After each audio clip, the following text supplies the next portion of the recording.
Hi everyone, my name is Gina, and just a little disclaimer, my dog may bark here and there throughout this video, but I hope it's not too much of a distraction, but hopefully it just doesn't bark at all. And I've never done this before, so if I mess up, please excuse me. But just to give a little background of who I am, my name is Gina. I think I already said that. I'm currently a college student, a junior. I'm 20 years old and I'm attending John Jay College of Criminal Justice. I'm currently majoring in forensic psychology. Kind of interesting, I guess. I guess a fun fact about myself is I like to be with friends, family, and I also like to dance. But yeah, before I start to share my testimony, I am going to pray for us and mostly for myself and for whoever's going to be watching this. I'm kind of nervous because I've never done this before. And I'm scared that I'm going to mess up. But it's all the power of Jesus and not myself. So, okay, we're going to pray. Dear Heavenly Father, I just want to thank you for giving me another chance, another opportunity to share my beautiful story that I have with you, God. And I pray that during this time that I share, Holy Spirit, you may just be with me. You may guide me along every word. And although I've never done this where I had to share anything in front of a camera, such deep as my testimony, but God, I know that you're stronger than an audience, and that, God, I don't need an audience, or I don't need a person face to face to talk to for you to do your work, God. So Jesus, I pray that you may be with me during this time. Love you and I thank you. In Jesus I pray. Amen. Okay, so we're just gonna get right at it.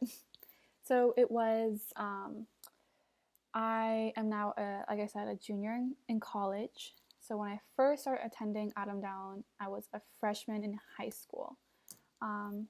So in the beginning, I did not know who God was. I called myself a Christian, but I had no relationship with God. I didn't know who he was. All I knew was that my parents was forcing me to go to church, and I was just like, okay, let's just go.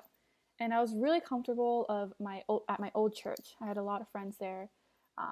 Would not say that they were the best influence, but I still love them to this day. But so now I was really comfortable with my old church, and now to move to Adam Down, which is currently the church that we're attending now. And at this time, I really had no idea who I was. I had trouble with my identity. I didn't know what I was. I didn't know who I was. I didn't know what the purpose was for attending church or just about life. And in high school, I hung out with a bunch of friends who were not good for me whatsoever. And I was not happy. I'll just be honest, I was not happy. I was never satisfied with the people with who I hung out with. I always felt like I never belonged with this friend group, and I always felt like I was faking and putting up an act just to feel like I fit in with this friend group. And there's many times where I would just like always just be fake in front of them because I rather be fake and be sad and to be with them and then to be alone. I just hated being alone. I always depended on people. But yeah, so I was attending Adam Down, and I knew absolutely no one at church. Not funny thing. It's kind of sad, but it's kind of funny that I think about it now. But it's still kind of sad. But I knew no one, and like I said, I just hated being alone. I just hated people thinking that I had no friends. Just like standing awkwardly in the lobby. If you guys know like the Adam Down lobby, I would just always like stand there alone, and like everyone was with like friends and stuff, and I knew no one. So instead of like, I just hated just standing there, like just alone. So I went to the bathroom. I went to the bathroom stall, and I just sat in there for like 20 minutes till service started. And I was just like in there alone. I was like, I literally hate my life. I want to go home. But once service started, I went in, and I'll be honest, did not listen to a single sermon. I was just like kind of on my phone when we were doing like worship and singing songs. I was just like not having it, you know. Like worship songs meant nothing to me. It was just like a bunch of like words and lyrics, you know. I didn't know what the words meant because I never cared enough to like actually pay attention. When pastor at that time, there was a pastor who was there at AFAM. His name is Pastor DJ, and when he was like preaching, none of the words, it was like going in one ear and out the other. Like, none of the words stuck with me. And I think after like a few months have passed, a few years have passed, and I slowly started to get to know people. I always still kind of kept my distance, but I think I slowly just started like, people kept coming up to me and they were like very welcoming. They were like, you know, introducing themselves, and I was like, oh, hi. Because I was just like an awkward person, I guess, at that time. And I didn't really want to talk to anyone, but again, the people were just always so welcoming. And they were like, oh, Gina, you should come out to Friday service. And I was like, you guys go to church on Fridays? Like, oh, I don't want to do that, you know. But there was just like a lot of like people like come out on Fridays, and they think that would be a good opportunity for me to get to know more people, because Fridays is more of like a little more time for fellowship. So I was like, okay, you know, maybe this doesn't sound too bad. So I went out to one of the Friday services, and it was honestly one of like the best decisions ever, I think, because Sundays it's just so many people and it's just kind of overwhelming at times, but Friday it's like a much smaller group and we have much more time to fellowship and get to know one another. So I definitely just like recommend it to, you know, people who struggle being with big crowds. I think Friday service really helped me got to know everyone. So that was one of like the biggest steps for me to go out to Friday services. And so one Sunday, Pastor DJ, the pastor at that time, was talking about a mission trip called MYO, which stands for Mexico Youth Outreach. And automatically when I heard that, I was like, okay, I am definitely like unqualified to go. Like, you know, I felt like mission trips were people who like knew God, you know, who had a relationship with God. And I was like, I have none of that. So there's no reason for me to go. Even if I do go, I don't even know what to do there. I've never even like heard of it. Like, you know, I just saw like a video and I was like, that looks amazing, but I don't think it's for me. And, you know, my friends from like Friday service, they were like, Gina, are you going? I'm like, no, I don't want to go, because at that time I was planning to go to Korea actually. And I was super excited to go to Korea at that time. So I was like, first of all, like, I'm not qualified going. I don't really want to go, and I want to go to Korea, so there's no point of me going. But even though at that time I didn't think I had a relationship with God, but something in my heart just kept tugging, and like even though I really wanted to go to Korea, it was like, wait, there was like something was telling me to go to Mexico instead, which for me, coming from myself, that would never happen. But since it was coming from God, like for me to go to Mexico, that's, you know, the only reason why I chose to go to Mexico instead of Korea. But yeah, so I ended up going to Mexico with my team at church, and I would say that would be like where everything just, you know, changed. And so yeah, I decided to go to Mexico. We did training, weeks and weeks of training. The entire summer, I guess like every week, I would spend just like the most of my time at church. And this is the only summer where I didn't, you know, spend it with friends and stuff. Usually the summer my friends and I would always hang out, but like at school, from school friends. And since I was so consumed, all my time was consumed at church, I didn't see any of my friends. And I was honestly totally okay and fine with that, with not seeing my friends. Because I just loved being at church and I loved being around the people. These people, you know, they made me happy. They made me feel like they would accept me for who I am. So I was honestly fine with that, you know. So now, fast forward, we're at Mexico after all that training period at church. Um, Even during the training time, I learned, you know, how to read the Bible. I learned that how to pray. I learned bits and bits more of who God was.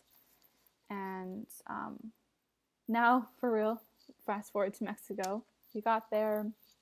I would say the first couple days, got nothing. And I was like, why am I here? I had no idea why I was here. And I felt like everyone around me, like the people I knew from church, they were always crying after service, and I was like, what is going on? Why is everyone crying? And I think it was like the third night, which I was like, I like had it. I was like, God, I don't know why I'm here. I'm laughing now, but at that time I was really, really frustrated. I was like, God, I could have went to Korea. Like, you know, why am I here? Why am I suffering? Why did I suffer for like months and months just to come here and absolutely get nothing when I could have been having so much fun at Korea? At this moment, instead of being stuffed in a room with like hundreds and hundreds of people that are sweating and crying, like I could be having so much more fun in Korea. And like I was just so, at this point I was just so done. I was like, God, I thought I was giving you my all. You know, I spent my last, like the last few months, you know, pouring out for you, learning who you were, and just like dedicating my summer to you, God. I dedicated my summer to you, and this is all I get, just a bunch of people in a room. And I was getting really frustrated, and I was just like so like frustrated, like taptape, to the point where I was just like tears just started like flowing out. I was like, God, I'm so done with this. Like I want to go home, God. And the pastor was just talking about just like it was people who haven't accepted Christ, who want to accept Christ, come up. And I was like, that's me.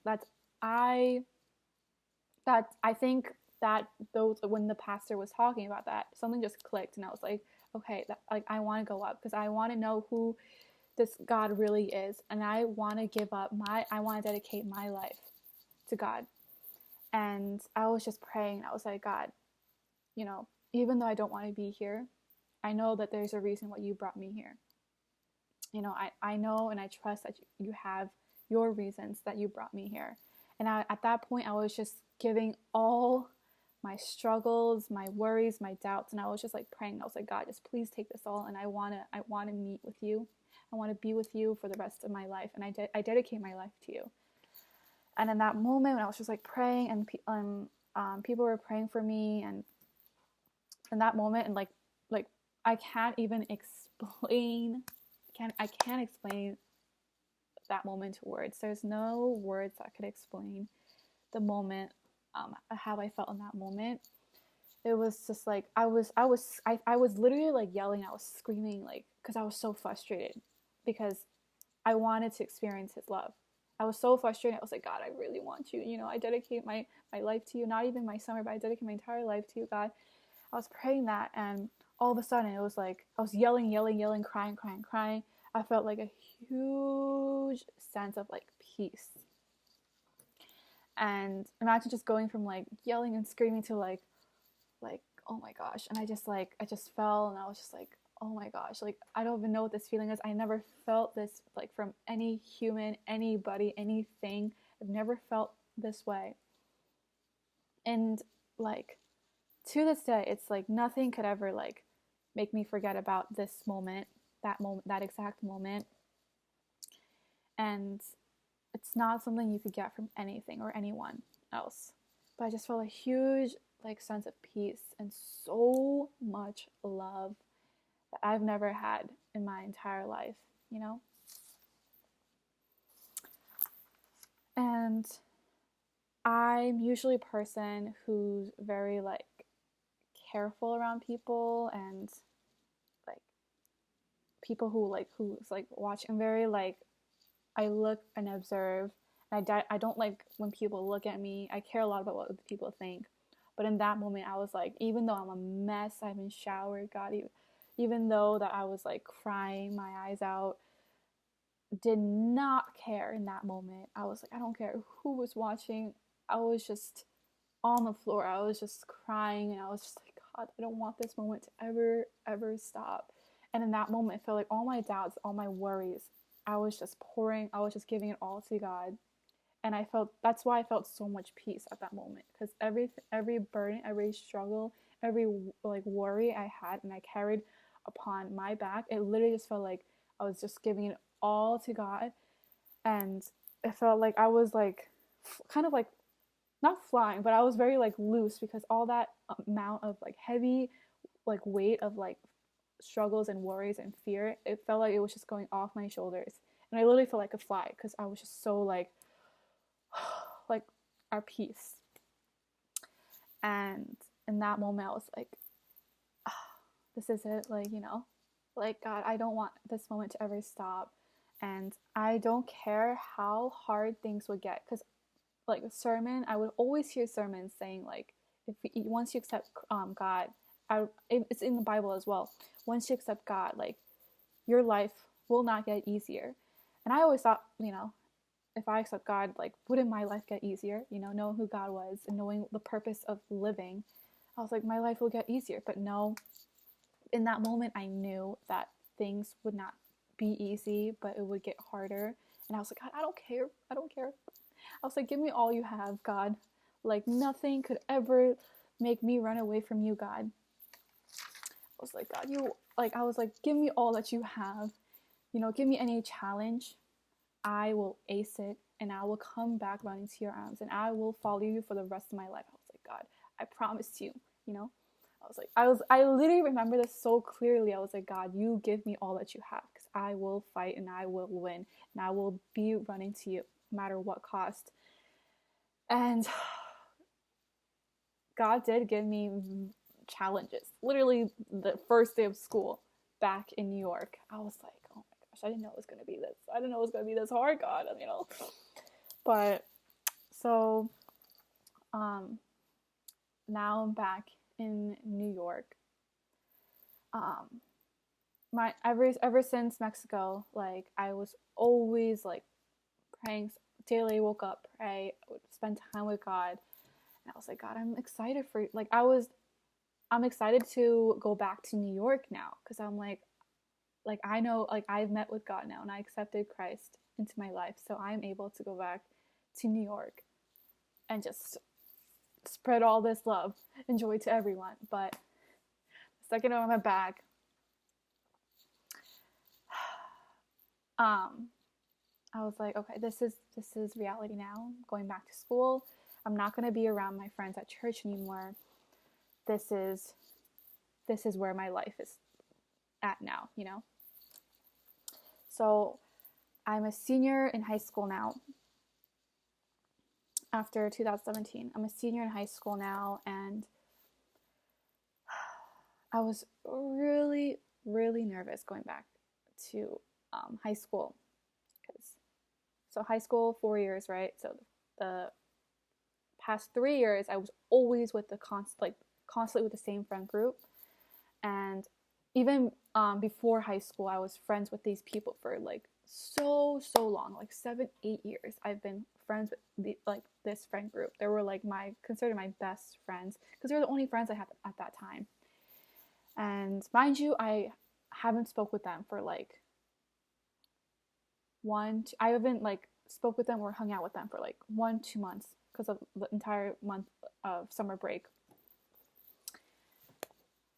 I did not get a single text message from them when I came back. I was like, I even texted them. I hit them up. I was like, hey guys, like, I'm back. Like, want to hang out?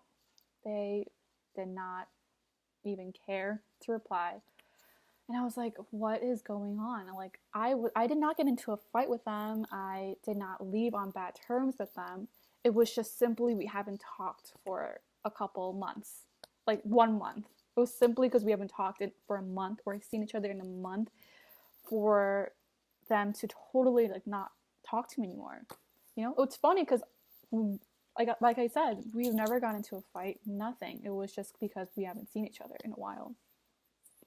So I was like, it's okay. Like, I'm sure once we see each other at school, it's going to be the same old, you know? So went back to school, first day of school. First day of school. I texted them. I was like, guys, I'm at school. Where are you guys? And they were like, oh, we're at the gym. I went there and we haven't seen each other in so long. So I was like, oh my gosh, hi.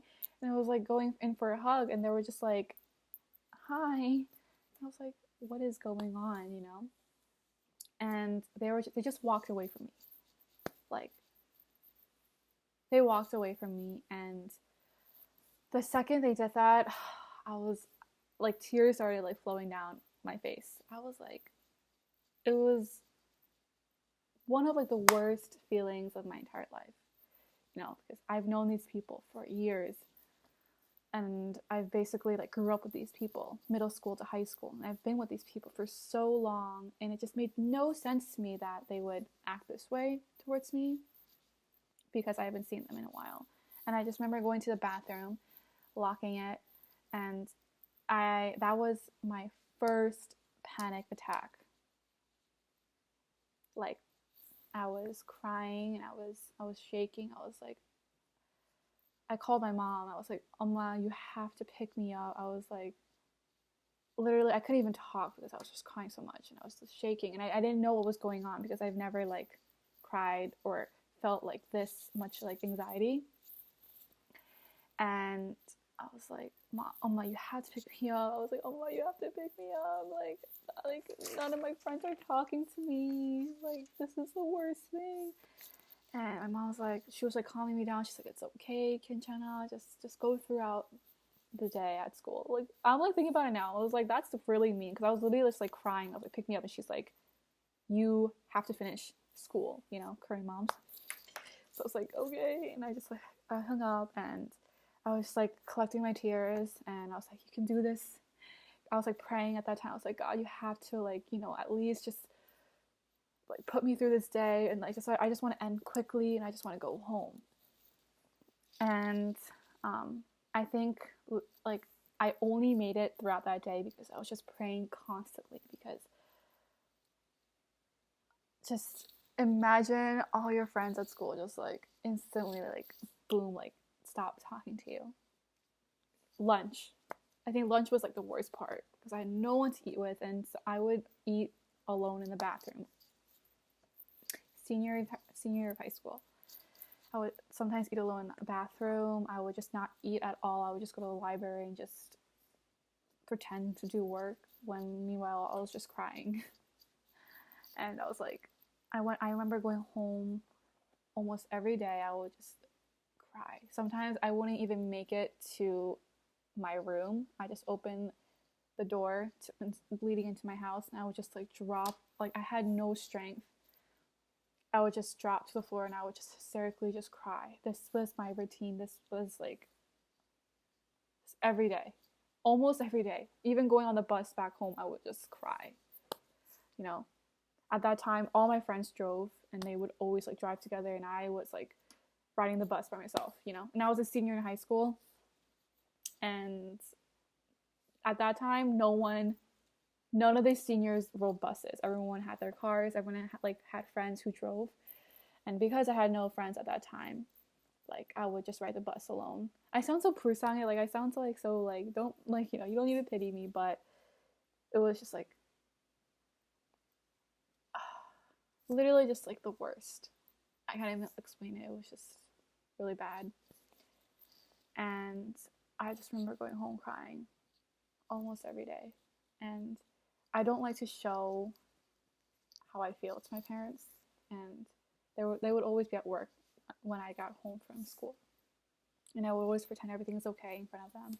So they don't know about this, but yeah, I would just pretend that I was okay, but I really wasn't, and the only person who knew that was God at that time. And I didn't go to anyone about this other than a friend at church, but who helped me through this a lot as well.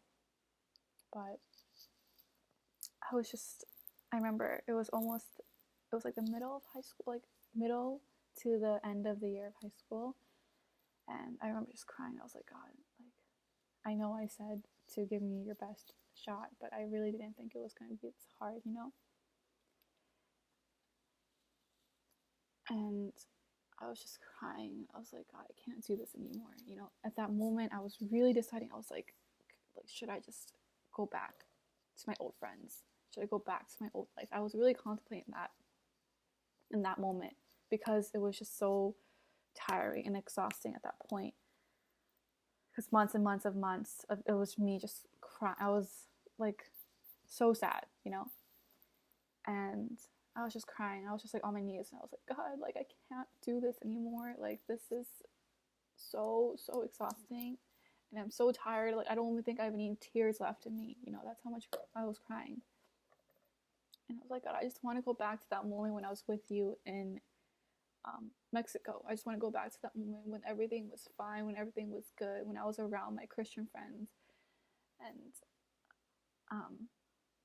I just felt his presence at that moment, just like his arms, just I was in my knee, I was on my knees and I was like this, like on the floor, like my head was on the floor and I was just like crying. I was like pinging the floor. I was like, God, oh my God, I can't do this anymore. And I just felt, and I was like a little rock, and I just felt like a huge like presence just covering me at that moment, which I haven't like felt in a really long time. And not just from God, but just from anybody, because I didn't tell anyone how I felt. And it just felt so good at that moment because, like I said, no one was like, I had no one to go to other than God about my problems, you know? So just no one ever like comforted me in that way. But in that moment, it just felt so good, like so good, like to the point where it was like, oh, you know, and God was just saying, like, it's okay, you know, I see you, I hear you, and I'm with you, you know, because the entire time where I was just crying, like every night to sleep, it felt like I was alone. And I was like, God, are you even listening? Because it's been months and I still feel this way. It's been months and still I still have no friends. And I felt like I got flashbacks of all the nights where I was crying and all the nights that I felt that I was alone. But in that moment when God was saying, I see you, you know, I see you in those nights where you're crying. I'm with you in those nights where you feel alone at school, where you feel like you're alone and you have no one at school. I'm with you, you know. And like I got flashbacks to all the moments that I felt alone and all the moments I was crying. And like I just saw like his presence, you know, just like next to me. And I was just like breaking down. I was like, God, you've never left me, you know? Even though I felt like you left me once I came back from Mexico to New York, I thought you left me, but there was never a moment where you left me. There was never a moment where I was alone. And I think that was after that moment, I was able to go back to school and I was able to be like, even though I'm alone, like eating lunch. I was like, hey God, you know, other people might sound like think that like I'm like this crazy person, but ever since that moment, I think I was able to go back to school like with much more confidence. You know, it was definitely, I'm not gonna say it was great and like happy and rainbows, but it was still difficult. But I think I've had much more confidence to walk into school because I felt like I was walking in with someone. all the time. Better than any like human friend. You know, friends like leave you for, you know, the next class or whatever. But I knew that I was never alone, that I was always with God, and God was always by my side wherever I went, wherever I go. You know, whether I eat lunch, whether I was eating lunch alone, or whether I was in class and everyone was talking amongst themselves. I was like, I'm never alone. You know, and I think that was what got me throughout the rest of high school. And till this day, I am far from perfect. Till this day, I still struggle with following God and trusting in Him and His plans. It's never gotten easier. You know, I still struggle. I have a lot of struggles and fears and worries, but I think the most important thing that gets me going is that I am not alone ever in this journey, that I have a bunch of people who are on the same boat, who are struggling with the same thing, but we do it all for the same reason, because we know that God alone is enough. And you know, I just want to encourage everyone or anyone who's watching this, if you ever felt alone, like, just know, and if you pray and just continue to pray for community, for those who don't have many friends, or even friends who are not the best influence on you, like, you know that God is more, you know, it's more greater and more better and more higher, like, than any other what human could offer. So I want to just encourage everyone to continue to pray for friends who want the best for you. Like, I have my prayer since the beginning of my journey with Him has been community and sisterhood. And people who know me, who has been with me since the beginning, know that I had no friends. Like, you heard my testimony, I had no one. But after many years of praying, I have now gotten the most best sisters I could ever ask for in my life. And I even hung out with her today. Like, people who, and she makes me so happy, like, just our conversations and everything, you know, it's not what I got from my friends back in high school who weren't good for me, who I faked my identity just to be with them. But to know that there are people out there who will accept you for who you are, who will love you for who you are, is just such a big reward, you know. And God loves you for who you are, you know. But yeah, that is my testimony. I hope I didn't go too long. But yeah, I just wanted to encourage you guys to keep praying, and God does hear your prayers, even though it feels like sometimes He doesn't. He listens and He knows. Before you even pray, He knows.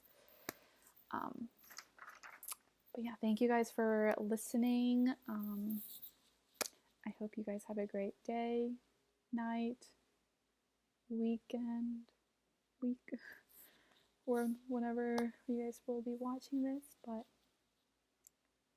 I think on Friday you'll be watching this. But yeah, God loves you. Thank you guys. Bye.